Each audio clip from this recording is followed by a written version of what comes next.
Oi, eu sou Liz Mandetta e esse vídeo é para você conhecer um pouco mais sobre instinto e autopreservação dentro aqui do mundo do Enneagrama. Você tá na playlist sobre instintos, já tem alguns vídeos e tem um vídeo bem interessante que é o vídeo da necessidade dos instintos, dos 3 instintos. Eu gostaria bastante que você assistisse se você não viu ainda.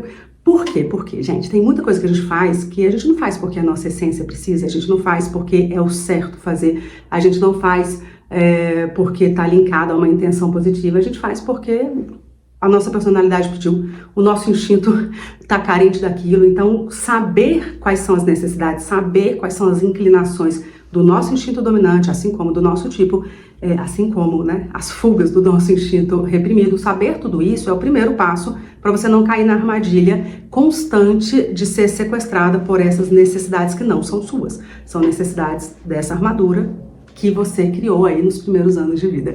Eu acho interessantíssimo pensar sobre isso, porque ao mesmo tempo que ninguém aqui vai matar o ego, né? A gente já passou dessa fase de achar que somos purpurinados, que temos que buscar iluminação. Nós vivemos nessa vida aqui cheia de desafios e, entre outras coisas, pessoas malvadas e injustiças. Então, precisamos ter uma casca dura, precisamos de todas essas emoções em nós.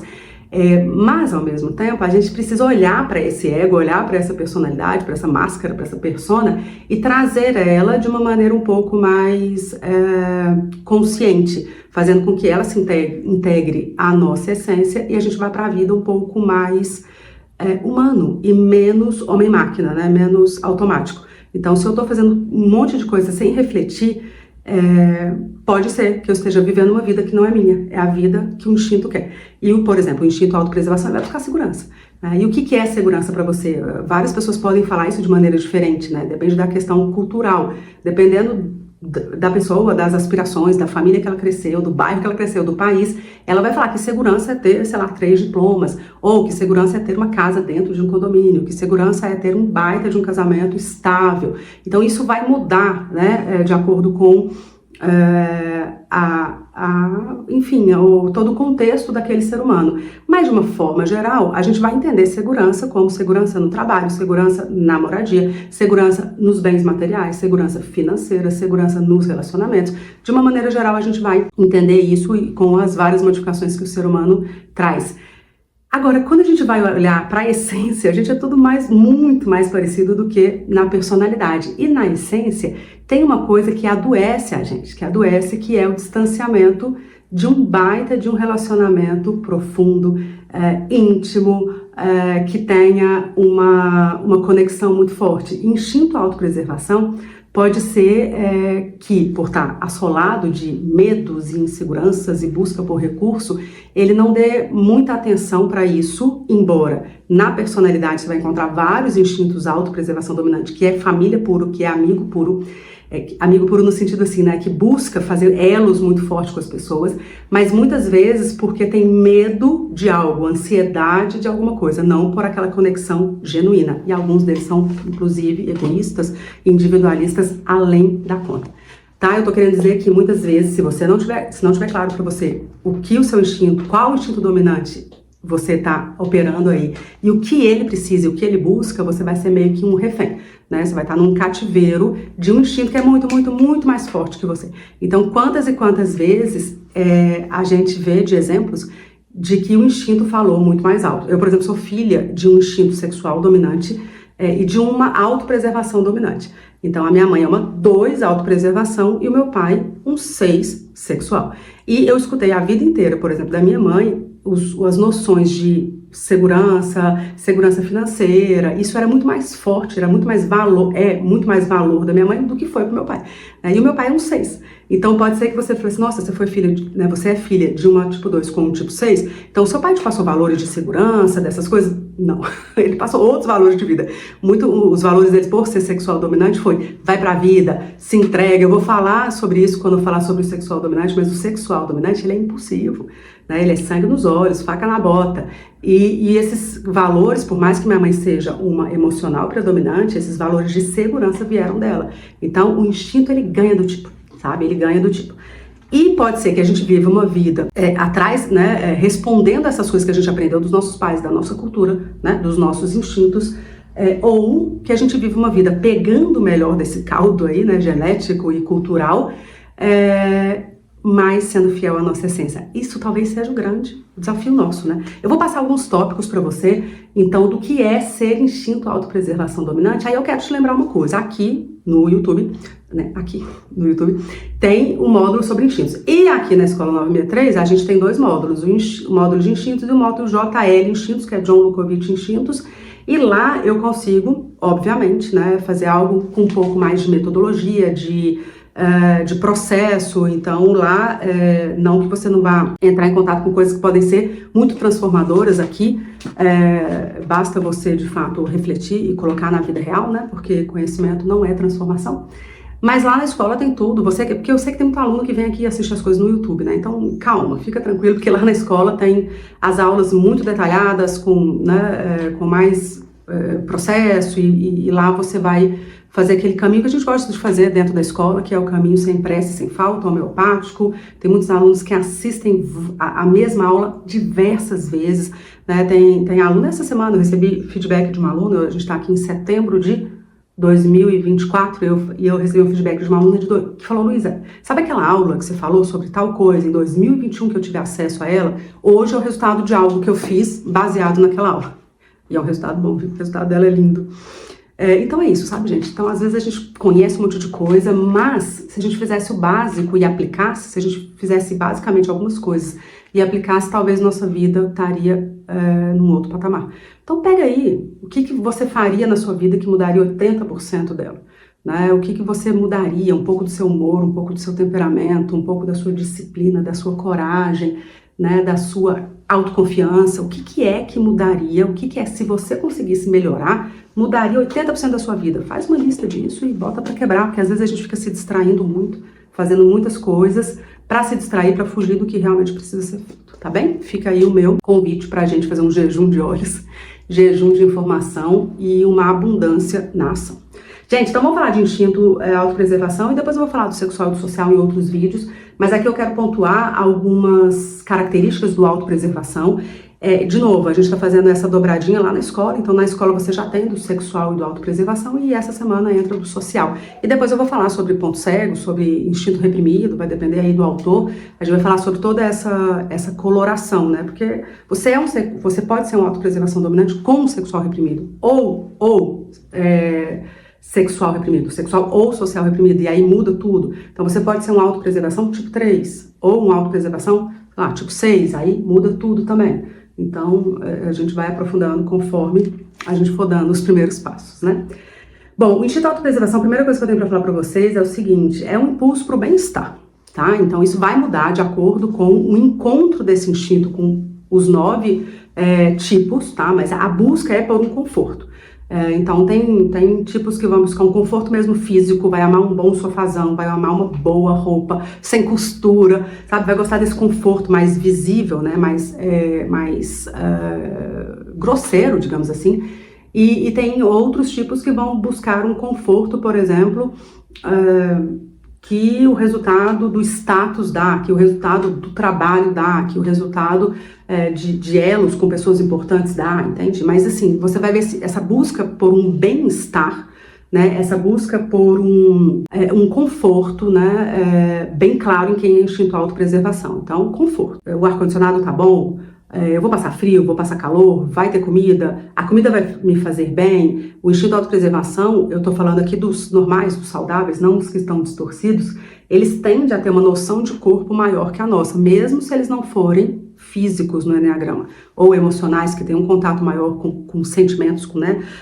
Tô me sentindo ansioso, tô me sentindo triste, ou tô me sentindo mal com essa comida que eu comi, não tá fazendo uma digestão boa. Geralmente eles percebem isso e eles são um pouco mais atentos em relação a isso. Pode ser que alguém que seja instinto autopreservação reprimido, eu, né, para dar um exemplo, a gente passe, né, anos comendo algo que faz mal, sabendo que vai passar mal depois, mas meio que não se preocupa com isso. Então, na mesa do bar, fala: eu adoro estudar sobre nutrição, eu adoro Ayurveda, né? Tô dando um exemplo meu mesmo. Eu adoro falar sobre Ayurveda, mas no dia a dia não se preocupa muito com isso, sabe? Isso não é o primeiro plano de preocupação. O instinto de autopreservação dominante, não. Ele sabe, se ele comer feijão e tomar suco de laranja, ele não fica bem. Sabe? A maioria das pessoas talvez não fique, né? Mas ele sabe e ele não vai repetir. Então, o foco dele é a busca do bem-estar. né? Se a gente for falar de corpo, a gente tem que falar da digestão. A digestão é uma coisa que vai orientar se você vai ter uma saúde ou não, é a digestão. Então, ele tá de olho nisso. Opa, quando eu como naquele restaurante que é barulhento, eu não fico bem.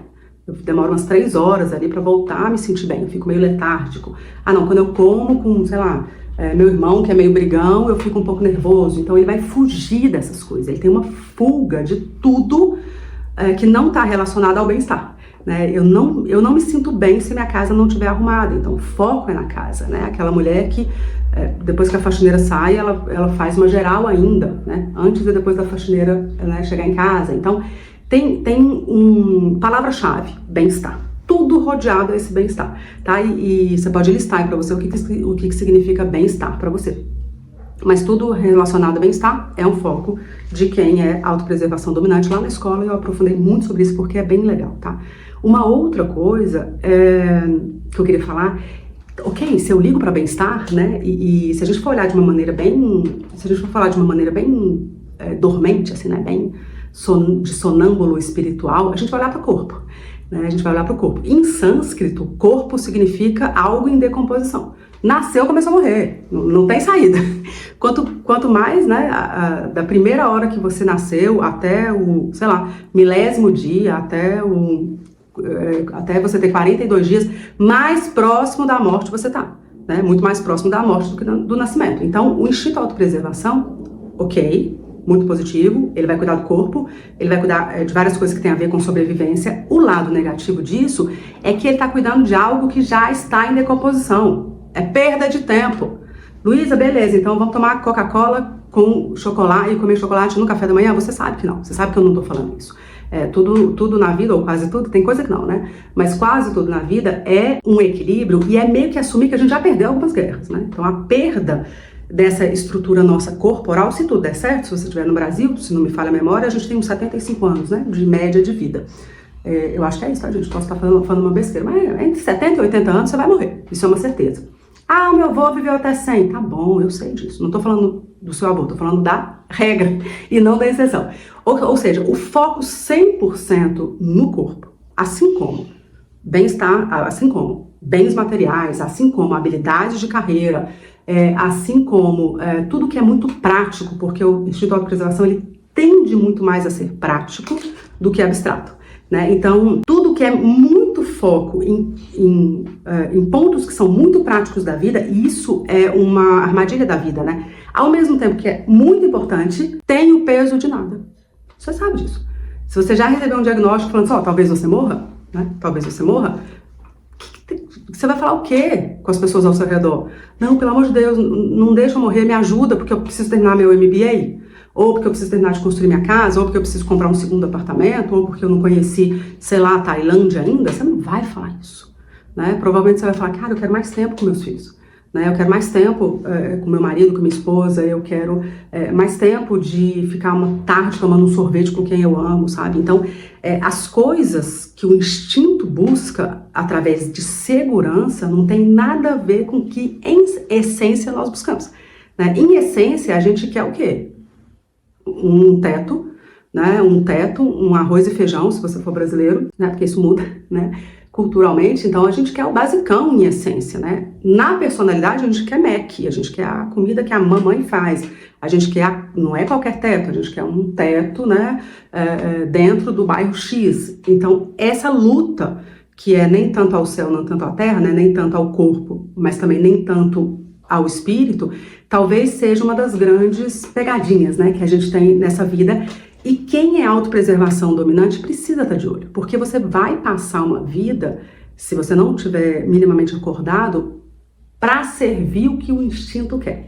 E aí você vai vir nos atendimentos individuais aqui, para mim, como eu faço isso há mais de 10 anos, então, como eu recebo sempre de pessoas que estão, sei lá, 50, 60 anos, e que estão vivendo coisas um pouco sem sentido, no sentido assim, poxa, eu tô com uma baita de uma chateação, né? Problema com o advogado, problema com a família, né? Quando você vai ver, a pessoa está lutando por uma quarta casa, por uma segunda casa, ou ela quis comprar a empresa dela, sendo que dava para ela viver tranquilamente alugando, sabe? Então, assim, tô dando exemplos triviais, tá, gente? Triviais, e você vai traduzir para sua vida, mas assim, que são exemplos de quando o instinto venceu. E aí a pessoa tá tendo muito mais amargura do que felicidade, do que colher coisas boas, porque o instinto que estava dominando. De novo, o instinto de autopreservação, ele vai fazer movimentos para que você se sinta seguro. O que você tem que estar de olho são os excessos, né? É o excesso. É o excesso disso. Eu dei exemplos triviais, mas pode ser que você fale, não, na minha vida, o meu foco é ter 3 imóveis. Ok, não sou eu que vou falar contra isso. Cuidado só com a consequência, cuidado só com os excessos, né? Fica ligado nisso. E outro vídeo eu vou falar sobre isso, mas não custa dar uma pincelada aqui, porque se você for autopreservação reprimido, aí você vai sofrer com o contrário. Aí você vai sofrer com uma vida de impulsividade, com uma vida de recomeços. Aí a gente fala um pouco sobre isso em outra oportunidade, tá? Mas repara o tanto que o instinto ele pode ser determinante acerca da gente perder o rumo das verdadeiras felicidades e satisfações dessa vida. E o tanto que um instinto bem dominado, bem equilibrado, ele vai ajudar com que a gente viva de uma maneira digna, de uma maneira inspiradora, de uma maneira até leve, até brincalhona, e ainda assim usando as melhores características do nosso instinto, e sem que seja uma corrida de rato, uma coisa assim, meu Deus, eu tenho que fazer mais um MBA, né? Eu tenho que estar em outro ambiente, né? Aquela ansiedade, porque a ansiedade é um dos temas de quem é autopreservação dominante, não precisa ser tipo 6, né? E instinto autopreservação dominante, ele tem medo, todos os instintos têm medo, mas o instinto autopreservação dominante, ele vai ter medo relacionado a recurso. Eu vou ter o que eu preciso, eu vou saber fazer o que eu preciso para eu conseguir transformar isso em moeda de troca, entende? Então ele vai ter um medo muito grande, medo de perder saúde, medo de perder pessoas, medo de perder habilidade, medo de ficar incapacitado e um pouco de medo é bom, né? Dá um motor pra gente se virar na vida, pra gente se lançar apesar da covardia, apesar da preguiça, né? Então ajuda muito. O excesso de medo vai fazer você virar um ratinho mesmo, né? Que fica ali acanhado, um coelhinho assustado. Aí não vale a pena porque você não vai acessar a magnanimidade que a vida te pede para acessar, né? Então tá, gente, falei dessa questão do declínio, né? Então uma fuga muito grande pelo declínio, pela morte, que nada mais é do que uma grande verdade. Então, talvez a única certeza que a gente tenha na vida, assim, prática, é que você vai morrer. Então você tá lutando por algo que você já perdeu, né? Então tem que colocar um significado para a vida. E talvez esse seja um grande desafio para quem é autopreservação dominante e, por exemplo, social reprimido, porque quem é social dominante tem um link muito grande com o sentido de vida. Pode ter um link, uma busca, um olhar muito maior para sentido de vida, para vocação, do que quem é autopreservação dominante. Então pode ser que muitas vezes, isso geralmente acontece depois dos 40 e tantos, tá? Nos 30, nos 20, nós estamos correndo atrás, comendo poeira e conquistando as coisas, né? Se minimamente saudável e se uma circunstância de vida adequada, você vai conquistar as coisas se você for autopreservação dominante. A questão é a seguinte, com o tempo você começa a se perguntar, quando você chega um pouco mais nos 50, você começa a se perguntar, pra quê? Por que eu tô fazendo isso? Como é que tá o inventário da minha vida? Quantas horas por semana eu dedico para coisas que realmente têm a ver com o significado da vida, com minha vocação? Aí você começa a se perguntar nessa hora, né? Então não espera chegar nos 50 para perguntar isso, tá? Ok, vamos lá ver o que mais que ele fala aqui sobre instinto de autopreservação. Aí vai ter uma briga muito forte entre autonomia e dependência. É um instinto que busca muita autonomia, que busca fazer as coisas por si só. Você pega, por exemplo, 3 autopreservação, 1 autopreservação, 8. Isso é uma coisa muito forte e muito bacana, né? Quando positiva, porque a autonomia vai fazer com que você tenha desenvolvido seus dons. A autopreservação dominante é muito bom para isso, né? Desenvolver habilidades, buscar ferramentas para ser melhor no que faz em termos de carreira, em termos de trabalho. Então tende a ser muito bons nesse aspecto, e geralmente quem é muito bom nessas habilidades, né, de fazer algo para o outro, ela ameniza as dores das pessoas ao redor. Então, como eu vou falar que isso é uma coisa ruim, não é, né, essa busca por uma autonomia. Agora, o excesso disso, de novo, é que vai ser o problema, porque todos nós somos interdependentes, e também é preciso diminuir um pouco a soberba de lembrar que não existe autonomia, né? Nós somos muito frágeis. Se você pegar um bebezinho de 1 ano e deixar sozinho, ele não consegue sobreviver, né? Se você pegar uns meninos de 18 anos e deixar sozinho, também não sobrevive. Hoje em dia não sobrevive, né? Outro dia eu vi um pediatra falando que a adolescência, ele atende gente de mais de 30 anos, né, que não quer dizer tchau para ele, né, que é um pediatra. Então, enfim, nós precisamos, claro que eu tô brincando aqui, né, quando a criança é mais velha, ela tem que ter uma certa autonomia, muito relacionado com autoestima, muito relacionado com o quanto que ela vai confiar no próprio taco, o quanto que ela vai ter satisfação na vida. Então, nós que cuidamos de criança, a gente precisa trabalhar essas autonomias, principalmente as mães de vocês, né, que tem dificuldade com isso, quer fazer tudo pelos filhos. Mas, ao mesmo tempo, o adulto ele precisa ter um equilíbrio entre ter certeza e buscar fazer as coisas de forma, né, sozinha, de forma sem depender dos outros, e também ter a certeza que é dependente. Tá aí outro equilíbrio que o autopreservação precisa buscar. Não adianta achar, é um caminho para a infelicidade, é um caminho a espiral para baixo, achar que você vai resolver tudo sozinho, né? Achar que todas as soluções estão dentro de você, porque não tá. Achar que todas as soluções estão dentro de você e do mundo que você construiu, das pessoas que você conseguiu melhorar à sua volta, que a autopreservação faz muito isso, que todas as respostas vão estar nos seus relacionamentos mais íntimos, no trabalho que você faz, no resultado que você tem, porque não é. Se você não tiver um tempo para dedicar, né, ao silêncio, à conexão de algo maior, porque estudar o Enneagrama só de personalidade, só de instinto, é como se uma mãe desse à luz a um filho sem cabeça, é uma aberração. Então, você pode ter sua religião, você pode ter a sua visão de mundo para esse olhar que é o que os olhos humanos não têm. Mas quem é autopreservação dominante pode ter uma dificuldade de fazer disso um estilo de vida, né? Que é fazer disso algo rotineiro ou fazer isso de algo verdadeiramente implantado na própria vida, sabe? Que é assim, olha, querendo ou não, eu preciso ser muito frágil, eu sou muito frágil, né? E quanto mais frágil eu sou, mais forte eu fico, né? Então, muitas vezes, alguns vão falar isso e vão ter certeza que vive uma vida assim, né, de compreensão de que existe algo além do que a vida prática, né? Eles vão falar sobre isso, vão levantar a bandeira sobre isso, mas no dia a dia, lá no deitar o travesseiro à noite, ele não vivencia isso, e aí tem um impasse, né? Que é assim, tudo depende de mim. E a pessoa que vive tendo certeza que tudo depende dela, é uma pessoa que vai ter, em algum momento da vida, não tem jeito, ela vai ter muita desilusão, né? Ela vai ter uma paralisação, ela vai ter uma falta de compreensão muito grande na vida quando ela não consegue lidar com esse medo, que é a certeza, né? A certeza de que ao fazer muito mais do que a gente acha que dá conta de fazer, porque a gente com certeza consegue fazer muito mais do que a gente faz, muito mais do que a gente acha que dá conta de fazer, muito mais do que a gente se propõe a fazer, a gente sabe disso. Mas o autopreservação dominante, se ele não se cuidar, ele tem certeza que ele só vai ter resultado, ou só vai ter, enfim, as coisas que ele se propõe a fazer, se ele estiver envolvido. E ele esquece também que existe um fluxo da vida que ele precisa aceitar, que por mais que de esforço que ele tenha colocado em alguma ação, ele não vai ter resultado, e o resultado de não ter resultado é a melhor coisa para a vida dele, entende? Então vai ter uma certa rebeldia, uma certa briga com uma verdade que é a verdade da vida, né? Que é a verdade de que não existe uma garantia do esforço aplicado, né? Não existe uma garantia, né? Existem sortes e azares, existem dedicações e falta de resiliência, tem uma série de coisas assim que estão além do nosso controle. E quem é instinto autopreservação dominante tende a ser muito controlador, tá?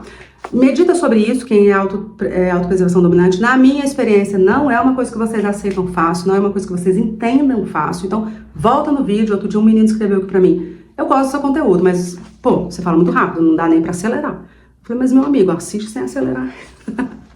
Vocês também, né? Eu sei que eu sou consumidora de YouTube também, eu gosto de assistir os vídeos do Velocidade 2, né? Mas não pode fazer isso não, tá? Então, pausa, volta lá, medita sobre isso, não é um tema que facilmente você vai perceber, provavelmente, e depois que você perceber isso, você vai entender o tanto que talvez olhar para isso possa modificar sua vida. Olhar para isso o que, Luísa? Para isso, para essa ambivalência entre autonomia e dependência, tá? Essa busca de autonomia versus uma dependência que todos nós temos, ok? Um ponto importante aqui pra gente entender o instinto autopreservação é saber que ele levanta a bandeira, defende muito um estilo de vida, né? Seja lá qual for. Então pode ser que a pessoa fale, putz, o meu estilo de vida é esse, é família, a minha dedicação total à família, né? Algumas mulheres, homens também, mas assim, mais culturalmente mulheres, eu vou abandonar o meu trabalho fora do lar, fora da família, porque o meu foco é família.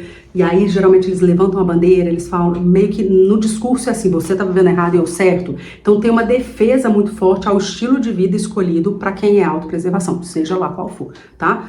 Seja lá, então pode ser uma feminista, autopreservação dominante, pode ser uma esposa tradicional. Se for autopreservação dominante, ela vai levantar essa bandeira, ela vai falar sobre isso, né? Ou falar para muita gente, ou falar no seu pequeno círculo, mas tem uma defesa muito forte do seu estilo de vida. E, ok, né? Não sou eu que vou falar nada contra isso, mas, de novo, quando o nosso copo está muito cheio, nada entra. Então, pode ser também que falte ao instinto autopreservação dominante algo de maleabilidade, algo que faça ele ser um pouco menos rígido. Rigidez é algo legal, né? A firmeza, como diz Naranjo, né? Rigidez cabe à pedra, firmeza cabe ao homem. Então, a firmeza é algo legal para o instinto autopreservação dominante. Geralmente eles têm resiliência, eles têm constância, eles têm resistência à porrada. Só que assim, né? Quando você leva um murro, é melhor você estar molinho do que você estar duro, né? Se você levar um murro, não que eu nunca levei murro, mas se você levar um murro quando você está duro, você vai cair no chão. Né? Se você levar um murro quando você está molinho, é capaz de você balançar e voltar. Então, criança, quando cai, se machuca menos por isso, né? Eles estão meio molinhos, a gente vai mais preparado, né? Preparado entre muitas aspas. Então, o que eu quero dizer é o seguinte, essa firmeza que o instinto de autopreservação tem, que pode virar uma rigidez, pode ser a grande chave de virada da vida dele. Então, pode ser que você precise olhar para a sua vida como autopreservação dominante e falar o que foi que eu não percebi, que eu poderia ter flexibilizado mais. O que eu poderia ter olhado do meu estilo de vida, das minhas buscas por segurança, que hoje eu, um pouco mais maduro, um pouco mais consciente das mudanças que eu preciso fazer, eu poderia mudar. E a gente está num ambiente interessante para isso, né? Outro dia explodiu aí na internet nas últimas semanas um neurocientista, talvez eu esteja falando errado, do MIT, que largou tudo e falou assim, o quê? Eu vou viver na natureza, eu vou ficar caminhando com o meu cachorro que ficava preso no apartamento o dia inteiro, né? Porque ele foi percebendo que aquele lugar que ele estava, que era o lugar que talvez todos os médicos, ou a maioria deles queria estar, né? Dentro do MIT, ele fazia cirurgia de cérebro, né? Então imagina o nível de tudo, né? De preparo, de dedicação que ele teve para chegar até lá e o nível de possibilidades que ele teria ali, e ele abandonou porque não fazia mais sentido para ele. Não fazia mais sentido, ele percebeu que aquilo não curava as pessoas, ele queria entender por que as pessoas adoeciam, Quem tiver curiosidade me pergunta aqui nos comentários que eu passo o link, é bem interessante de perceber. A gente até discutiu sobre isso na aula em alguma aula, né, da Escola 963. Mas muitas vezes a gente não vai conseguir fazer esse caminho, sabe? Esse caminho de olhar para alguma coisa que é muito importante pra gente, como por exemplo uma carreira, como por exemplo alguma decisão que a gente tomou na nossa vida, e quem é autopreservação dominante não saudável, ele vai ter dificuldade de dar tchau para algumas coisas. E ao mesmo tempo, quem é autopreservação, né, dominante, mas que é saudável, vai ter mais facilidade em não dar tchau, porque também o contrário é óbvio que atrapalha, né? Quando você está recomeçando a vida o tempo todo, pode ser, não que você seja uma pessoa desperta, né? Não que você seja uma pessoa madura, mas é que você seja uma pessoa bem, assim, intolerante às dificuldades da vida, entende? Então, quando você é autopreservação dominante, vale muito a pena você fazer essa reflexão. O que é que acontece na minha vida? Né? Por que eu tô nessa carreira? Por que eu tô nesse relacionamento? Por que eu defendo esse posicionamento? Por que eu nunca parei para pensar sobre isso? E eu repito isso com muita frequência, por exemplo, nenhum homem presta, mas quem falou? Não, mas eu cresci escutando minha mãe falar. Não, mas isso todo mundo fala. Ok, mas senta, reflete, vai ver números, né? Então, um exemplo bobo, mas para falar assim, que tem muitas frases, tem muitos conceitos que a gente cresce ouvindo e que vira uma verdade, vai virando uma verdade, e quem é autopreservação dominante pode ter uma rigidez em não se desafiar acerca dessas questões, né? Então vale a pena a gente pensar um pouco sobre isso, um pouco sobre valorizar. Você que é autopreservação dominante, valorize sua resistência, valorize sua resiliência, valorize sua constância. E se preocupe com as coisas que você não está deixando embora, né? É mais ou menos nesse sentido. Se a gente fosse aprender com autopreservação, a gente poderia aprender isso, né? Aprender uma resistência às coisas que estão desconfortáveis, apesar da busca pelo conforto, mas para conseguir algo que tem a ver com essa segurança, com essa busca do estilo de vida, com essa busca essa facilidade que ele tem de algumas privações durante muito tempo da vida para ter o que ele espera a longo prazo. Isso é resistência.